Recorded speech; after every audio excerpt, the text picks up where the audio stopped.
Hello friends, welcome to Investonomics. दोस्तों, इस video में मैं आप लोगों को बताऊंगा कि किस तरीके से आप लोग कैंडलस्टिक्स को बहुत आसानी से रीड कर सकते हैं और यहाँ पर हम कैंडलस्टिक्स को समझने की कोशिश करेंगे इन जस्ट 5 मिनट्स। तो चलिए शुरुआत करते हैं। सबसे पहले आपके सामने एक बेसिक कैंडलस्टिक है। यहाँ पर आप देख सकते हैं ये जो कैंडलस्टिक है, इसका जो रेक्टेंगल शेप पार्ट है ये इसकी बॉडी है। मतलब कि जो ये बॉडी है ये आपको किसी सेशन की ओपनिंग और क्लोजिंग प्राइसेस बताती है। उसी प्रकार अगर आप ऊपर नीचे ये जो थिन लाइंस देख रहे हैं इसको हम लोग विक बोलते हैं या फिर शैडो बोलते हैं, और ये हमें उस कैंडलस्टिक या उस सेशन का जो हाई और लो प्राइसेस है वो हमें बताता है। अगर एग्जांपल के तौर पे बात करें तो मान लीजिए आप एक डेली चार्ट पे आप देख रहे हैं किसी कैंडलस्टिक को, तो उसका मतलब ये है कि हर जो एक कैंडलस्टिक है वो आपको एक एंटायर डे का जो प्राइस एक्शन है वो आपको बता रही है। अब एक और एग्जांपल ले लेते हैं दोस्तों। यहाँ पर आपके सामने यहाँ पर दो कैंडलस्टिक्स हैं, one green and one red.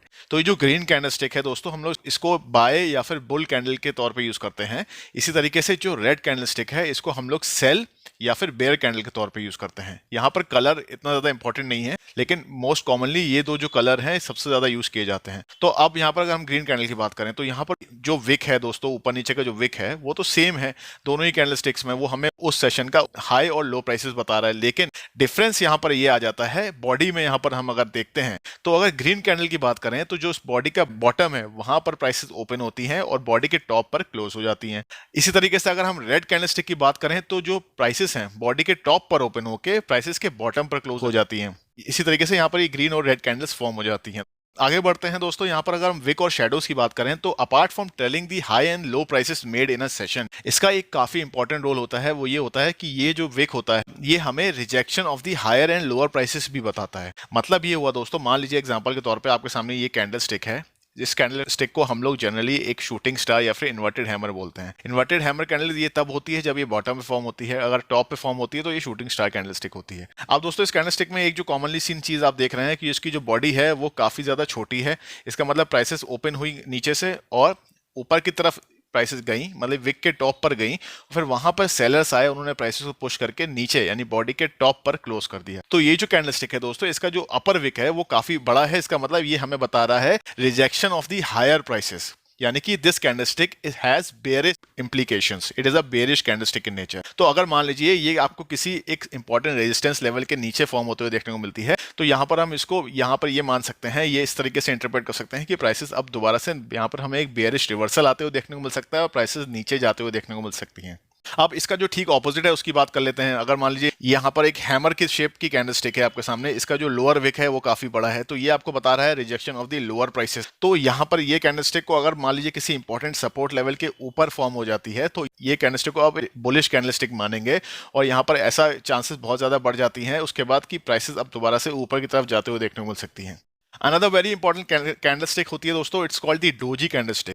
और यहाँ पर अगर आप देखेंगे तो यहाँ पर स्मॉल बॉडी है और ऊपर नीचे सिमिलर साइज की सिमिलर साइज्ड विक है। तो ये बता रही है दोस्तों कि यहाँ पर जो मार्केट पार्टिसिपेंट्स है वो ये डिसाइड नहीं कर पा रहे हैं कि प्राइसेस को अब यहाँ से ऊपर जाना चाहिए या नीचे जाना चाहिए। तो this candlestick indicates sort of indecisiveness in the markets. तो लेकिन दोस्तों ये कैंडलस्टिक को इंटरप्रेट करने के लिए हम लोग को ये देखना चाहिए हमेशा कि ये किस लेवल पे, किस जगह पे फॉर्म हुई है चार्ट पर।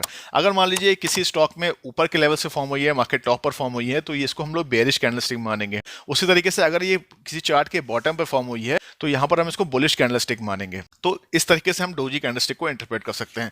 दोस्तों अब बात कर लेते हैं कैंडलस्टिक्स नियर इंपॉर्टेंट लेवल्स। तो इंपॉर्टेंट लेवल्स की बात करते हैं तो वहां पर आता है support, resistance and trend line. तो मान लीजिए अगर कोई स्टॉक एक अप ट्रेंड में है और प्राइसेस किसी ट्रेंड लाइन के ऊपर हमें ऐसे ट्रेड करते हुए देखने को मिल रही हैं, और जब वो प्राइसेस उस ट्रेंड लाइन को टच करती हैं तो जो अगर अगली कैंडलस्टिक प्रीवियस बेयर कैंडल को कंप्लीटली एनगल्फ कर लेती है तो यहाँ पर हम ये मान सकते हैं कि अब दोबारा से प्राइसेस ऊपर जाएंगी। तो ये कैंडलस्टिक का एक काफी इंपॉर्टेंट प्रॉपर्टी होती है दोस्तों, it's called the engulfing property. तो अगर मान लीजिए किसी सपोर्ट लेवल के ऊपर कोई कैंडलस्टिक फॉर्म हुई है और उसने प्रीवियस कैंडलस्टिक को कंप्लीटली एनगल्फ कर लिया है, तो यहाँ से आप एक बुलिश इंप्लीकेशन, यहाँ पे बुलिश रिवर्सल की चांसेस आप लेके चल सकते हैं। बुलिश रिवर्सल आने की चांसेस काफी ज्यादा बढ़ जाती हैं यहाँ पर। और इसी तरीके से अगर मान लीजिए कोई रेजिस्टेंस के नीचे प्राइसेस, एक मान लीजिए एग्जांपल के तौर पे बात कर लेते हैं जो प्रीवियस हमने बात करी थी, जैसे एक इन्वर्टेड हैमर फॉर्म हुआ है और अगली कैंडलस्टिक जो बेयरिश कैंडल फॉर्म होती है वो प्रीवियस कैंडल को कंप्लीटली एनगल्फ कर लेती है। यहाँ पर हम इस पैटर्न को बेयरिश कैंडल मान लेंगे, बेयरिश पैटर्न मान लेंगे दोस्तों। तो दोस्तों इस वीडियो के लिए इतना ही। अगर आप लोग भविष्य में भी इस तरह के वीडियोस देखते रहना चाहते हैं तो डेफिनेटली चैनल को सब्सक्राइब करिए दोस्तों। मैं आपसे मिलता रहूंगा इसी तरीके से ढेर सारे डिटेल्ड एजुकेशनल वीडियोस में। तब तक के लिए दोस्तों, this is Saurabh signing out. नमस्कार, जय हिंद।